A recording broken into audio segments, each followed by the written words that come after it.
and welcome to my homeschool curriculum choice videos.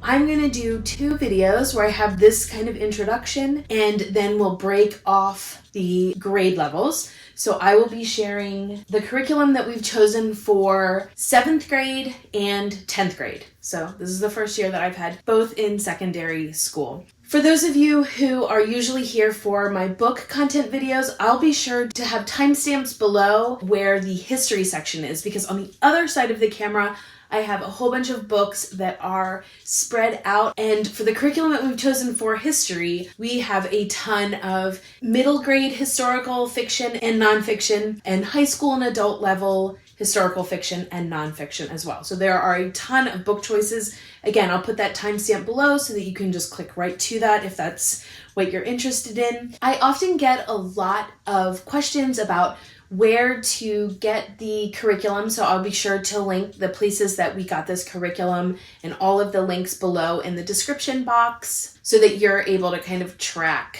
where we got it. Sometimes I get it used, sometimes I'll get it new, so it just depends. And again, I'll be sure to link that all below. We will go ahead and dive right into the 7th grade level choices. To start with, we use Matthew for math. My youngest is finishing 6th grade, but he's already halfway through pre-algebra.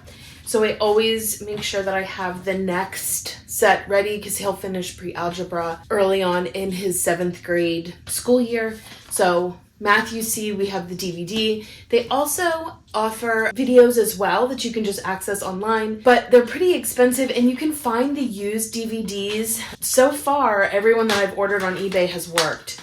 So I just make sure that it's the most recent DVD. We have Mr. Demi, who instructs on the DVD. My kids love him. They're actually local to our area, his family is. And they have the student workbook. So this I order brand new right from their website. If you order over $50, you get free shipping. Again, they're local, so I could go and pick it up if I were so inclined. But I get the blank student book. It also comes with tests, which we're now, since we're in secondary school, we're getting into actually utilizing the tests. And then along with the used DVD, I get a used instruction manual. This actually helps if I have to teach more than what Mr. Demi has taught. And then in the back, you have the answer key, which is like crucial. So we have Matthew C, Algebra 1 for 7th grade. For language arts, we stick with what we know, which is the good and the beautiful. My kids have done the good and the beautiful language arts since the beginning. I think this curriculum does a really great job with grasping grammar. And as far as the literature pieces, there is a reader that goes with this level where the curriculum has chosen a couple different short stories that go along. I think there's comprehension questions. You can actually access that for free online. So I will probably have my youngest just use an iPad and do an e-reader type of experience for this rather than buying the actual book. And then for the additional reading that she has for you should be reading a certain amount of time over and above the readers, I will use what we're reading for history because right now history has a lot of books, and so I think it will work well with this. You do have to buy the course companion. This comes with instructions as well as, again, the answer key. And then this is the workbook that my youngest will be doing. So it really is pretty independent at this point in my kid's life. There's also art appreciation aspects to this where we learn about artists and the geographical area that they're from. So she does incorporate geography and art into the curriculum. We also will be doing diagramming sentences as well. This curriculum has a little bit of everything. And again, my kids have been using it since the beginning, so they're pretty comfortable with it. 2 electives that we're going to do next year is we will continue Spanish. This is grades 4 to 8. And this is level 4. I will say there is no answer key, and unless you speak Spanish or understand it, you would be hard pressed to use this as a curriculum choice. But because I lived in Spain for part of my young adult life, I feel pretty competent in helping him through this and making sure that he's understanding what the instructions are and being able to check it and grade it and help him. But this is not very independent level. I need to be there to support as you would expect with a language. There also is no audio comprehension other than my youngest and I speaking. That's really where the dialogue comes in. The second elective in our state, 7th and 8th grade, you can actually complete high school requirements in 7th and 8th grade without a grade. It doesn't have to be high school level to get a credit. You just have to show that you completed it at a level that is acceptable for 7th or 8th grade. So civics is one of those subjects for which we stand. This is the favorite book to read. It's much more visually appealing. It does explain how our government works. I'm really always kind of searching for things that are bipartisan. Somewhere, I think, between these two, we kind of are going to be getting bipartisan, because I think our Constitution Rocks comes from a pretty conservative perspective. Correct me if I'm wrong. But this one is much more broken down about what each article and part of the Constitution is expressing. And so my youngest will, throughout the year, read through this and this. So I will help him kind of look at, okay, you need to complete this in this amount of time. How many pages do you need to read each day? Kind of start through those executive function skills with dividing out textbooks and spines. And then at the end of reading these two books, my oldest did this and loved it so much. And my youngest has been waiting and waiting to do this, where we use this book and be able to create an entire country and figure out what the name of it is, and figure out what the language is, what their currency is, all of that, what the laws are, how will they govern, how will they elect those to govern. So that will be the project that culminates for the year. So this is a full year of civics, mostly because I want these to be gone through slow enough for comprehension, so we're not just rushing through. And then the fun project at the end. Next, we have science. One of the subjects that a 7th grader can do in middle school that will negate the need to get a high school credit in that, or to do it at a high school level, and that is health and safety. And so what we are going to do is the Good and the Beautiful's health and the physical body. The Good and the Beautiful also has a safety curriculum, and also possibly we might review maturation with my youngest as well. And so it will be some combination of maturation, safety, and then health and the physical body curriculum. So this is a 3rd to 8th grade level. It has beautiful graphics. I just really love the Good and the Beautiful's science units so much. And then it does have an extension. And so grades 7 through 8th grade, there are extensions, so additional independent study, in addition to the lesson that we do together, which again helps with those executive function skills of learning how to research. This journal that it comes with is specifically 7th and 8th grade, so those extensions will be indicated in here so that we will not forget. Like, here's an extension on dental care over the past few years. And so you can see you're reading and then going over some comprehension of that. So the journal's really nice. This is something that they've been doing the last few years. It makes it a lot easier to just kind of pick it up and go. In addition to that, I have a nutrition curriculum. This is actually a half a credit of high school level nutrition. I've kept the answer keys from what my oldest has done. This curriculum is not beautiful at all. It's very plain, but it does get you into the kitchen, and it does get you to understand nutritional concepts. There are 6 booklets. Again, it's a half credit, which is really nice. It just helps to have them go into high school with some credits. So the Good and Beautiful curriculums are about 10 to 12 lessons usually. And so you can usually do them in a couple months. If you do science twice a week, you can get them done faster. If you just do it once a week, obviously it's going to take a lot longer. But I usually can get through 2 or 3 science curriculums in a year when I'm doing that with my kids. So the second one that we've chosen is chemistry. This is actually grades 5 to 8. It does have optional studies that you can do, but this science unit is just older in general because the content is a little bit more difficult, and so it's just 5 to 8 straight. We are hoping to have chemistry being a family science together, with my oldest doing more complex chemistry work and my youngest working through this. And then we will be doing experiments together. So the way that's gonna look is I got the kitchen chemistry curriculum from Guest Hollow, and I am customizing it to do some of the experiments that are in this spine, which is culinary reactions, the everyday chemistry of cooking. So we're gonna do things like, what I know off the top of my head is like make marshmallows, for instance. But it explains the chemical aspects to what's going on in the kitchen.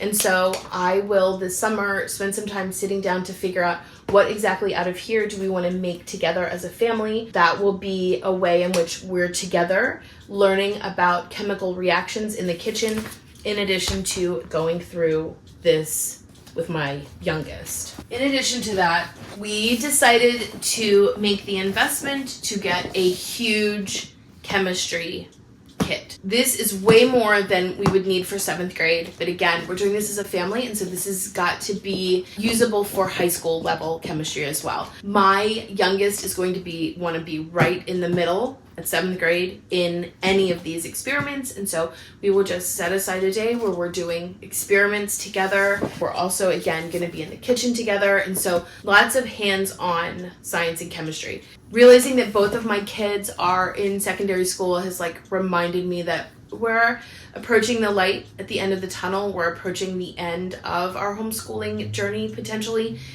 within a few years, and so I really want to hold on to doing things together as a family as much as we have. We kind of got away from that as my oldest went into high school, and I'm really determined to be intentional about figuring out how to do high school level courses as a family experience. So lastly, I did want to mention we will use Chemistry FLUXX. I don't know if you've ever heard of FLUXX, but FLUXX is so fun. They have a huge variety of card games.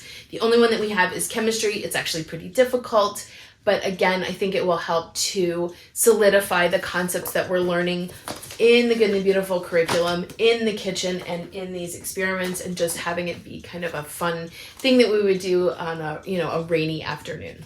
Now onto history. So this is everything for both kids. I will separate this out to talk about what my 7th grader is reading, which is mostly what is up here in the top part, versus what my oldest will be reading, which is mostly down here at the bottom. Some of these spines will be for both, so I will start with that so that you can see what the plan is, and then for all of the books I will do that separately. So what we have chosen is some sort of customized version using Guest Hollow's American history curriculum. Guest Hollow provides an incredible book list in all of their curricula, and they also provide a weekly schedule where it takes all of the resources and divides it out by week. While Guest Hollow is all online, like your book list you have to print out, your schedule you have to print out yourself. It also comes with a workbook that you can print out. The books you have to purchase yourself. The thing that's nice is they do break it out with schedule so that you don't need to do that. They've also done the research to find really great, what I think are really great book options, reading options. They also provide customization for middle school. So you'll see here it says substitution for a middle schooler, so that you're, again, not having to do that you can kind of jump in with it. Those are the things that I love about Guest Hollow. What I don't love is their spine, which is A Patriot's History of the United States, is, in my opinion, not bipartisan. I'm really looking for a history curriculum that is bipartisan. I'm going to link a video below in the description box that I found that really explains a view on history that I agree with, which is really trying to get an unbiased view of history to really get at the truth. And if you have a book that is written from a modern conservative perspective, it's not bipartisan. And I understand that A Patriot's History is actually a response to Howard Zim's, which a lot of people think is too liberal. And so this was a direct response to that book. So what I have decided instead what used to be Sunlight's history curriculum, and that is A History of Us by Joy Hakim. This is book 1, 2, 3, The New Nation, 4, Liberty for All, which is 5, The Civil War, which is 6, and then we've got Reconstructing America, which is 7. So I'll show you a little bit in this one what it looks like, 1735. We've got color pictures and maps as well. And so it's more engaging, and from my experience are closer to being less political and more about what actually happened than a lot of history textbooks that I'm finding. So the plan is somehow to marry Guest Hollow to replace this textbook with this instead and read this together. I've found audio versions of this so that we can all listen to it together and look at it at the same time. So that is the plan, that we would be doing History of Us by Joy Hakim and then supplementing that with all of these books. Now that I have the textbooks out of the way, the spines, for Columbus, the Americas of 1491 is the young reader's edition of 1491, The New Revelations of Americas Before Columbus by Charles C. Mann. And then for the independent reading, we will start with Blood on the River, Jamestown 1607 by Elisa Carbone. So this is a young reader's edition. This is obviously about Jamestown. It has a little bit of violence in it. It is, I believe, from a Christian perspective. And then one of the suggestions from Guest Hollow to adjust this to be a middle school level is to read The Witch of Blackbird Pond by Elizabeth George Spear. This is actually one of my favorite books. I remember loving it so much as a kid. So I know my oldest has read it. I'm really excited for my youngest to read it this year for school. And then next we would have Indian Captive, The Story of Mary Jameson by Lois Lenski. This is a story of a young girl in eastern Pennsylvania who ends up getting kidnapped and taken to where a native tribe is living in Ohio and western New York. So this is her story. It has a pretty interesting ending. And again, I've read this and remember really liking it. And of course, because it's a Lois Lenski, she has illustrated it.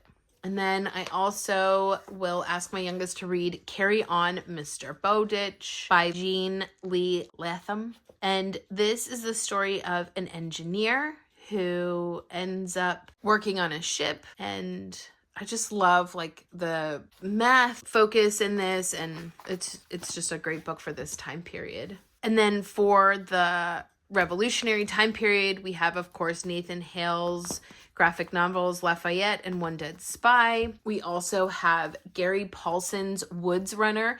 This was recommended in the Guest Hollow curriculum for middle grade level. And so this is the story of a boy who lives in the Pennsylvania colony. His parents get kidnapped and he has to find them, and he ends up in British occupied New York City. It's been a long time since I've read a Gary Paulson. I don't even think my youngest has read anything from him, so I have not been familiar with this book, so I'm hoping that it lives up to the Gary Paulson standards. And then we also will be watching Liberty Kids. This is a bit young, I think, but it's recommended in the high school Guest Hollow curriculum. I think it does make learning more fun. It is pretty long. There it is, 40 episodes. But we've watched this before now. I don't even know. A couple times, at least 2 times. We would probably utilize this as well. And then King George, What Was His Problem by Steve Sheinkin.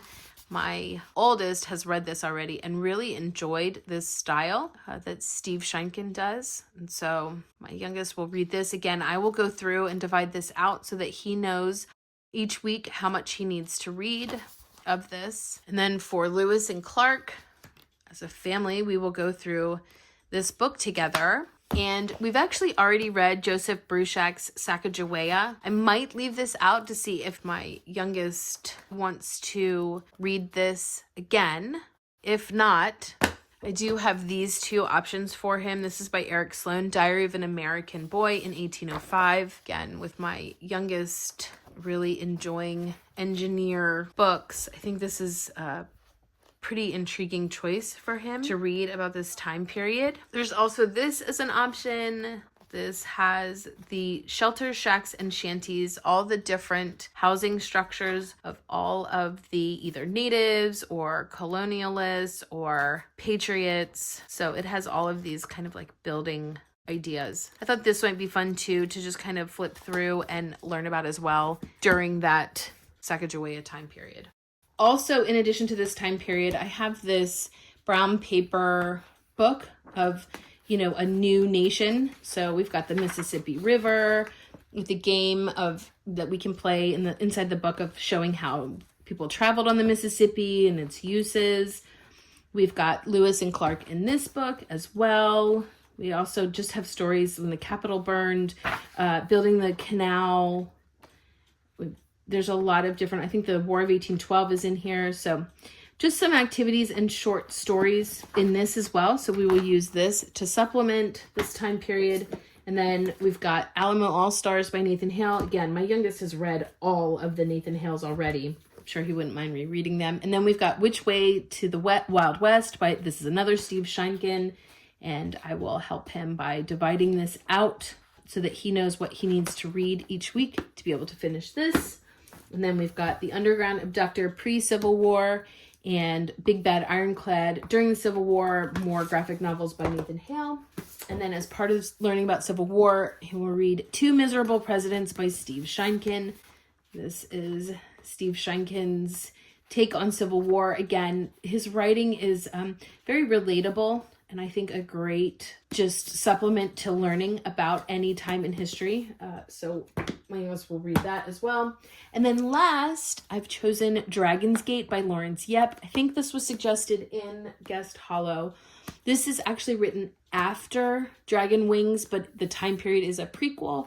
And it is a Newbery Honor winning book about Chinese immigration to California in the late 1800s, I think around 1870, to come to do mining. I've not ever read this, and it's not a time period I know that much about, so I will most likely read this with my youngest. So with the spines, as well as all of these independent reading choices, it's a very literature-rich curriculum, even at the middle school level, where we've got, I think, about a dozen books for this U.S. history curriculum.